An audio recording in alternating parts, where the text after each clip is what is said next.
I want to begin by expressing what is probably not quite a fair criticism, that it is not obvious where to find Protestant commentary on creation care or environmental policy that does not fall into a trap of letting secular thinkers set the tone, language, and ends, whether that be a left liberal evangelical's concern with Greta-style climate change or a right liberal's worry about regulation. That likely says more about my reading habits than about my fellow Protestants, but probably not entirely. It is true that Catholics, in works such as Laudato Si', have ready at hand a set of popular resources when speaking of a theology of creation, of creatureliness, and most famously, of course, of the body. We don't have a pope, though we can learn from him, but in hoping to cleave to Protestant sources for this discussion, I'm glossing Scripture largely in light of C.S. Lewis and colonial America, so let me be clear, this is an admonition, not theology. Nevertheless, God protect me from heresy and any other untruth. I'm aided this morning by Joe Rigney's remarks yesterday. His excellent presentation should have some of the stakes and concepts I'm speaking to at top of mind, so perhaps with that very strong support, the brevity of this exhortation will bear the weights of its content. The title of my talk is Genesis and American Conservation, but I'm going to begin with a passage out of Daniel, chapter 4, the significance of which I hope will become clear by the time I conclude. The prophet says, "All this came upon King Nebuchadnezzar. At the end of the 12 months, he was walking about the royal palace of Babylon. The king spoke, saying, 'Is not this great Babylon that I have built for a royal dwelling by my mighty power and for the honor of my majesty?' While the word was still in the king's mouth, a voice fell from heaven. 'King Nebuchadnezzar, to you it is spoken. The kingdom has departed from you, and they shall drive you from men, and your dwelling shall be with the beasts of the field. They shall make you eat grass like oxen, and 7 times shall pass over you until you know that the Most High rules in the kingdom of men and gives it to whomever he chooses.' That very hour, the word was fulfilled concerning Nebuchadnezzar. He was driven from men and ate grass like oxen. His body was wet with the dew of heaven, till his hair had grown like eagle's feathers and his nails like bird's claws. And at the end of that time, I, Nebuchadnezzar, lifted my eyes to heaven, and my understanding returned to me, and I blessed the Most High, and praised and honored him who lives forever. For his dominion is an everlasting dominion, and his kingdom is from generation to generation. All the inhabitants of the earth are reputed as nothing. He does according to his will in the army of heaven, and among the inhabitants of the earth, no one can restrain his hand or say to him, 'What have you done?' At the same time, my reason returned to me, and for the glory of my kingdom, my honor and splendor returned to me." Our public reason, as Americans, the glory and honor and splendor of our nation, cannot return unless there is a rewilding of a kind, the conservation of a common sense account of nature as God's creation. Or, as someone might tweet, we all need to touch grass. We find ourselves, as we should expect to do when heading in the right direction, on a narrow road. This is the path to a right relationship with the rest of creation, which is really to a right understanding of ourselves as the final creature of the last day. But 2 ditches lie on either side of us. On the one hand, we might be tempted to say the left hand, lies a radical flattening of all distinction between the human being and nature, such that our self-awareness is seen as an accident, even a kind of cancer, and that our proper relationship to the rest of the earth can only be found in self-effacement. We are seeing the fruits of this perspective in Europe and on the West Coast as we speak. On the other hand, one coded in common parlance as right-wing or conservative, the earth is reduced to mere matter at hand, and all of humanity has become not imago Dei, called to be a son of God, but only a potential demiurge. Nature in this perspective is only flux and chaos, presenting an illusion of order, however, that modern man, as modern toolmaker, can manipulate for his own ends that grow with the mastery by some of new techniques. Humanity, too, then, becomes just more matter for manipulation, as C.S. Lewis observed in The Abolition of Man.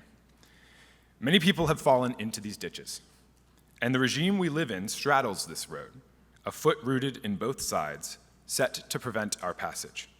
This regime, one oriented to the total rationalization of life through technology, is both giant artificial man and tower reaching to the heavens. So let us go back to the beginning and look at Genesis, and this time chapter 11. And they said, "Come, let us build ourselves a city, and a tower whose top is in the heavens. Let us make a name for ourselves, lest we be scattered abroad over the face of the whole earth." But the Lord came down to see the city and the tower which the sons of men had built. And the Lord said, "Indeed, the people are one, and they all have one language, and this is what they begin to do. Now nothing that they propose to do will be withheld from them. Come, let us go down and therefore confuse their language, that they may not understand one another's speech." So the Lord scattered them abroad from there over the face of all the earth, and they ceased building the city. Therefore its name is called Babel, because there the Lord confused the language of all the earth, and from there the Lord scattered them abroad over the face of all the earth. And where are we in America today then? Lost, mostly. American moral order was built on a shared public theology that, as distilled in the Declaration of Independence, affirmed that a creator God made man with a particular nature and natural ends under natural law. The American founding, with its potent mix of classical political philosophy, Protestant political theology, and modern Enlightenment theory, sought to reconcile nature, or physis, and convention, or nomos, in public life by making an appeal to a creator and man as a creature, or we might say, making an appeal to a theologically conventional account of true human nature. Today, with the loss of the familiar account, of both created nature and of a creator God, we have lost the compelling basis for the common sense account of human nature assumed by the framers of the American system and by Western civilization. We find ourselves in the aftermath then of a second Babel, tenuously united by a false idea of rationality that itself has been cast down, scattering us and confusing our languages. How did we get here? The natural right theory and natural law public theology of the American colonies was grounded in the moral philosophy and theological training of early America's universities. Recall that they were founded as seminaries. This consensus held through the first half of the 19th century, but with the introduction and triumph of positivism in American life, and I would suggest the related increased industrialization in the highly educated North, a crisis of public theology emerged. The clearest cause and symptom of this crisis was the displacement of the clergy as the public intellectuals of American life. America's clergy displaced themselves, largely, as they submitted their faith to new philosophies of history. The discovery of history consisted in an alleged realization that humanity's freedom is radically limited only by earlier uses of that freedom, and not by nature, or by the whole order of nature and creation. Such a view took hold in the United States not directly through Hegel, but through Auguste Comte and his school of positivism.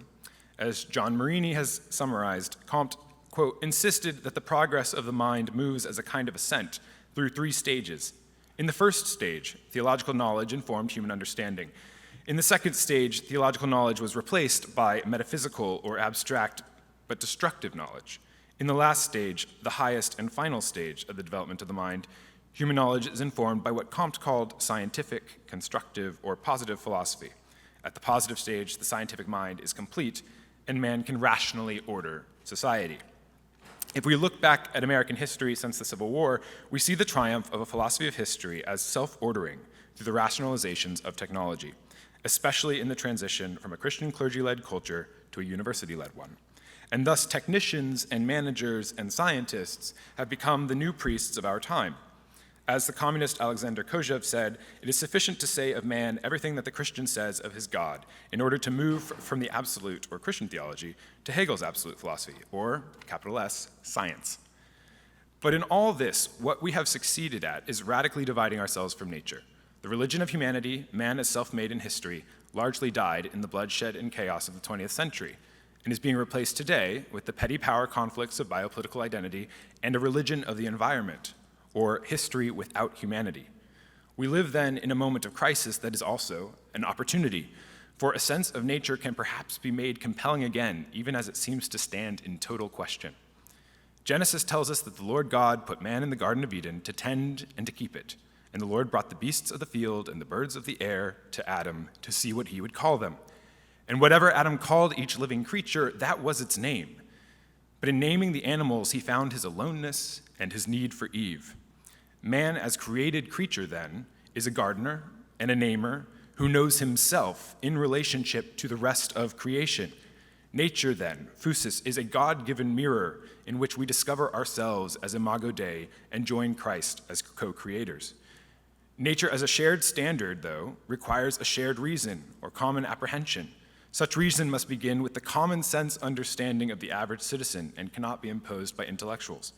The natural must become conventional through familiarity. If mere intellectual persuasion were all that was necessary, the classic appeals to the founding by conservative intellectuals or straightforward preaching from the pulpit concerning God's created order should have made widespread headway in preserving human nature in an age of technicity. But of course it hasn't. But we are in Babel. And like Nebuchadnezzar, we have forgotten what it means that we are animals created by God. To put a gloss on the frontier thesis, the settling of the West helped maintain a classical or Christian common sense understanding of nature and natural limits alongside the modern optimism of the American project and industrial progress. Today, we must rewild somewhat, recognize the futility of the tower that we are trying to build in pursuit of an ever more rationalized total regime, and make creation apparent to the common man again. So, consider how false the greenery of our surroundings in this beautiful resort are. Consider the worship of your heart for God when walking in Yellowstone. Consider the dis-ease resulting from consuming the products of our industrial agriculture and the peace of the pastoralist. Consider the thrill of the hunt, of the backyard garden, of the child watching an egg hatch. And consider, for a moment, with nuclear reactor towers nestled between mountains on the horizon, an American continent again covered in great herds of millions of bison. Thank you.